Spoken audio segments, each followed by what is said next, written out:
Hey everyone, welcome back to Glad with Dad. My name's Harris and I'm joined with my dad, Alan. In this podcast, we help you build emotional well-being through a new perspective. In today's episode, what we're going to be talking about is how the fear of what others think impacts your life. I think this is a great conversation. Hopefully you think so too. So let's get started. So what about you? Where did it start? How did you start thinking about... Well, it was to do with the belief in myself, really. Yeah. You know, when you don't have much confidence in yourself growing up, well then you do... Get it from others? 100%. Your self-esteem, everything is from others. Yeah, it's dependent. I know as a young person it should be dependent on, your peers and people around you. Definitely. You should grow from that though. Yeah. And have some of your own, but I didn't. So I had the fear of what everyone thought, really. Yeah. And with that many different opinions, how can you really live your life? They're all, at the end of the day, they end up conflicting with each other and you end up disappointing someone no matter what.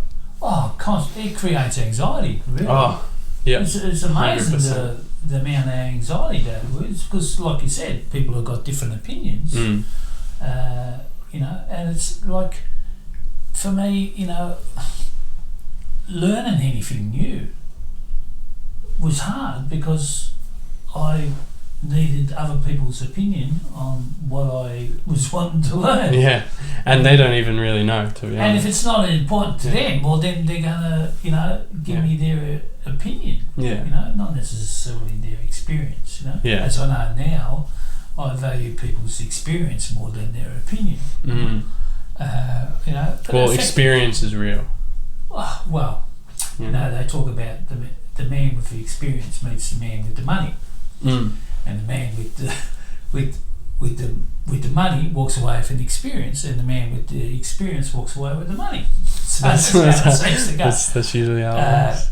But it affected what I wore, the car that I drove, even the people that I hung around. It just affected every area of my life, really. It does. And I realise today that we do need some kind of acceptance from a certain amount of people because of our social instinct.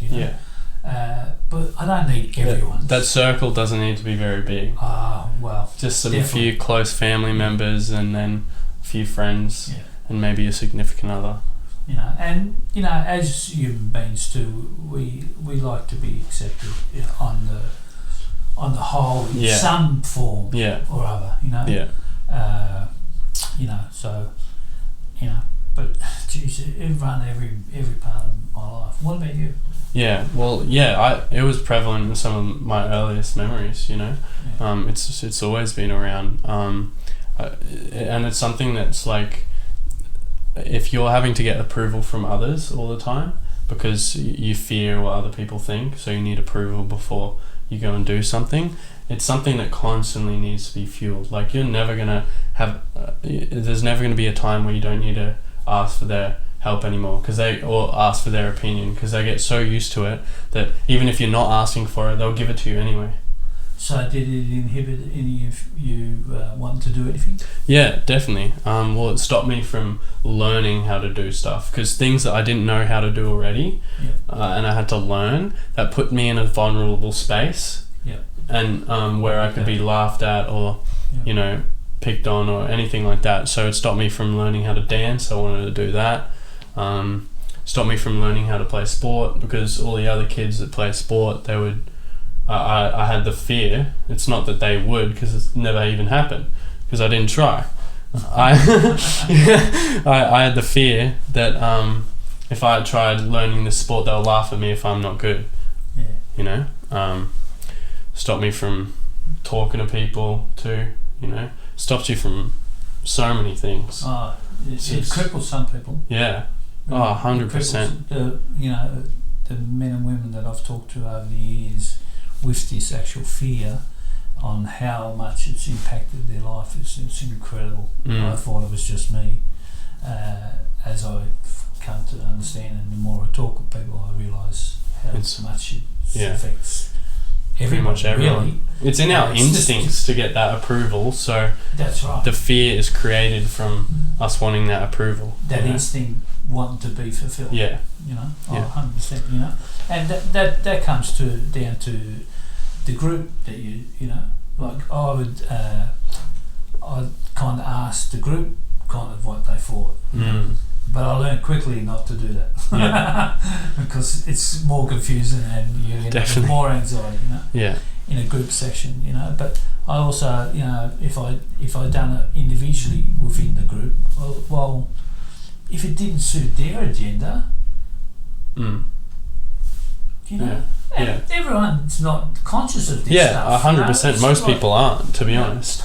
It's only a small minority that are trying to manipulate you, trying to work in some way they can better themselves. But majority of the time, people just have opinions and thoughts of things that just aren't relevant to your life. You don't need to hear them. It doesn't benefit you in any way, but you seek that approval because you want to be accepted. Yeah, so. And it's like, I remember seeing a psychiatrist one time and he talked about being in a circle of people that you know, and once you hop out of that circle, you make all the rest of the people in that circle look at themselves, and they could, be asking themselves, what's wrong with me, so they 100%. Want you to pull you back into that circle if you're thinking outside of that, what the circle's thinking. Really, they need to pull you back because they don't want to be questioning themselves. Because of their own fears. It challenges their own insecurities and their own fears and doubts within themselves, And not everyone is like that, because some in the group are just have an honest concern about you and your well-being. Yeah, so definitely. It's not the whole group. A lot of the time people just they genuinely just want to help or look after you, make sure you don't do something that you'll regret. That's usually what it is, more so than look after you. Or in danger, even, dangerous things. Yeah, definitely. How does it affect you? Well, with me, like this fear of what other people think, right? I saw how detrimental it was when I started. I saw people around me, because personally, if I don't like someone, I don't go out and spend a lot of my effort trying to get their approval, anything. I don't care. They're their own person, they're doing their own thing, so what? But I would see these people, so many people who'd come to me, they'd complain non-stop about this person, this friend of theirs or family member, or not even family member, because sometimes you can't escape family members, but friends, right? People that they can easily choose to just not be around or not engage with, and they have these like relationships with them where they hate them pretty much, but they're spending their precious time. We don't have much time on this world. It's a very finite life, and they spend that precious time trying to get the approval from people that don't even like them. Oh, crazy! And so, and they don't even like them either.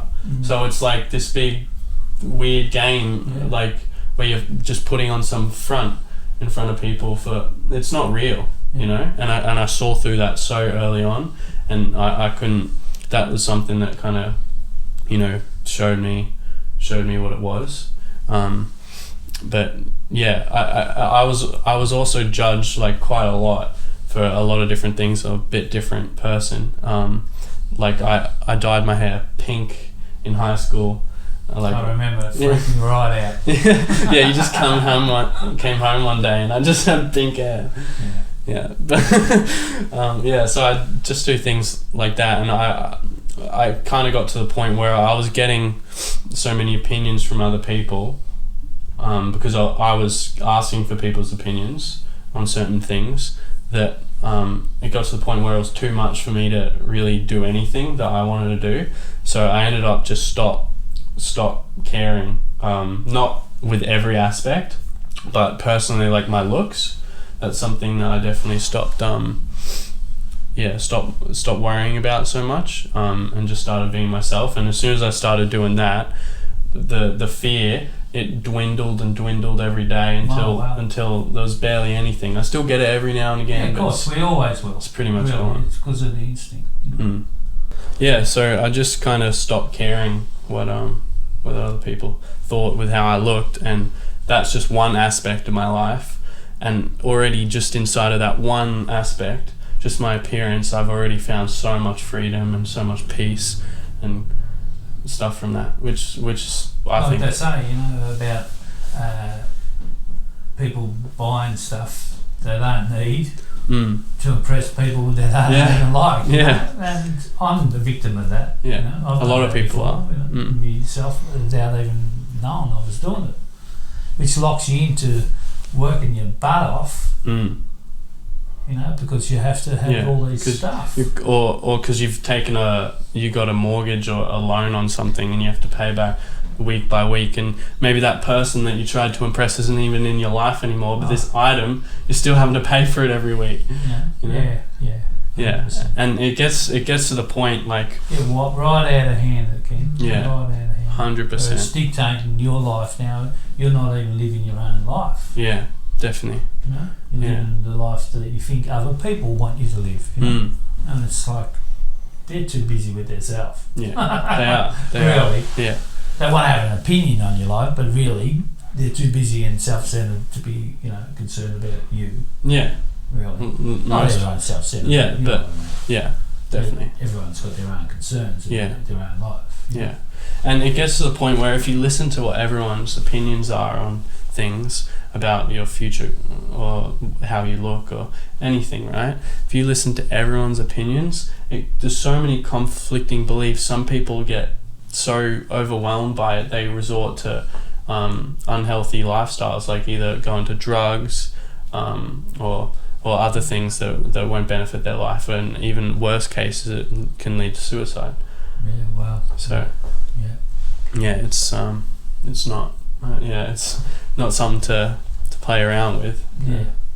You know, and the fact is that everyone's got it. That's the important thing to acknowledge for me. Yeah. Because you don't talk about this not where I grew up. Yeah. Yeah, most people don't really have these conversations now even. No, That's why we're doing this. Yeah, so people can listen to these things and, you know, get their own little... Realise you're not on your own. Yeah, really. 100%. 100%. I fought these and I'm like a way different generation than Harrison. You know, yet I felt these things back then, and I'm sure my dad felt these things but didn't know what they were. Yeah. Because I didn't know about these emotions. I didn't even know how to identify them, what they were. So how could I fix them or correct them in any way? You can't, because you don't even know what to correct. No, it's not a hope in hell, really. Yeah, definitely. And you know, like that's why it's important to pick your group, really. I think. Yeah. The group that you want to associate you with. You know, are they encouraging for you to try things other than what they're trying? You know, which is. It's a rare group. I'm talking about a rare group, really. Yeah. Because not everyone wants you to kick a goal. 100%. You know, and that's a sad state of affairs, really. Yeah. It's you know, like I need to get this, and the only reason only way I can get this is if others don't get it, or if other people get something. They want to disrupt them from getting it because it makes them look at themselves again. Yeah. And most people don't want to look inside of themselves, because that's where they have to deal with the things that. And you know about their true personality. That psychiatrist that I was talking about, when he said you hop outside of that group and you need to stand alone for a little bit, really. Yeah. Until the new group comes into your play. With the similar beliefs and the similar goals. It's not forever though, is it? It's not long at all, really. Yeah. And what happens is it gets easier and easier each time you hop out of that circle, and then that you're eventually with other people that are hopping in and out of that circle, and that's when you really feel rich. And that's how I feel today. I feel pretty rich. 100%. And it doesn't mean like and I don't have a lot of people in that circle. Trust me. And count them on one hand. Yeah. And it doesn't mean like with your circle that you're in, doesn't mean you need to ditch everyone and find new people, and ditch everyone and find new people. That's not what it means. No, not at all. It just means the sort of group you interact with as a whole. Trust emotionally. Really, it's more a trust. That's actually that's a way better way of. No, that's how I feel. Like I've got a handful of good men that I can talk to about anything, really, no matter what it is. Yeah. And they're not necessarily here. They're not here close by. They're in different states. Yeah. Yet, and we don't have to be talking all the time. But when we talk, it's like as if we were talking yesterday. Saw each other yesterday. That's the type. And having that kind of backing behind me makes me feel secure enough to be able to venture out and not necessarily need as much of what other people think. Yeah. Really. I still have the herd instinct, and I still have that social instinct that needs to be accepted, but nowhere near to the degree that I used to have. I run with some circles that not necessarily healthy in my younger days, and it was hard not to. Once you're in there, it's hard not to run with that circle. And when you're in a group that you're not really doing too well with, you can't really adventure in life. Like every movie, right? Every adventure or fantasy movie, right? They do you think the main characters, do you see them asking what their mum thinks and what all these other people think inside the story before they go on their quest? No, definitely not. It's the same. It's the same in that regard with real life. You can't be making sure. So you really need at least one person that encourages you to follow whatever you want to follow. How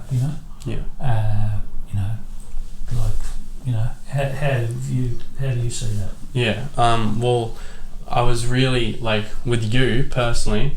You encouraged me any sort of business venture I want to try, anything, even if it was like I didn't really have the plan fully figured out. You would encourage me.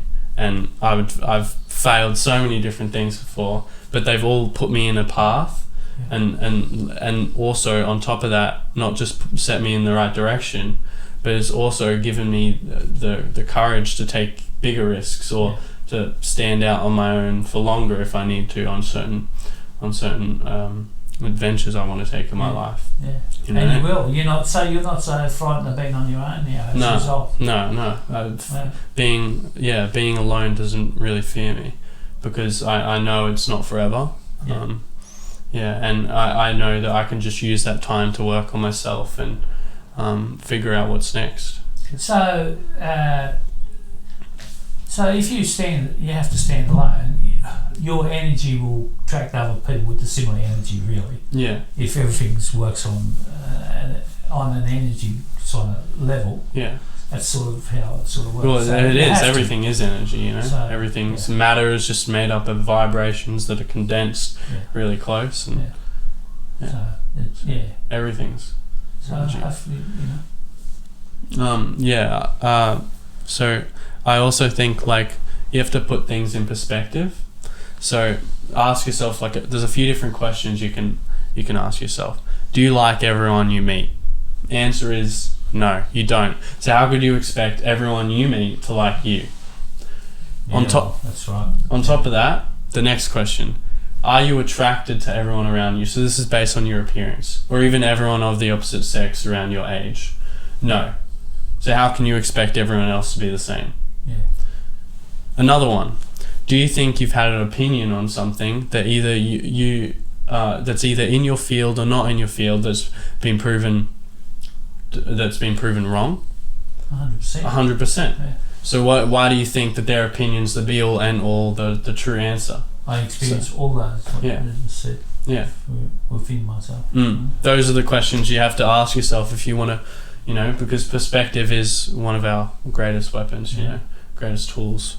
Yeah. Better word to say.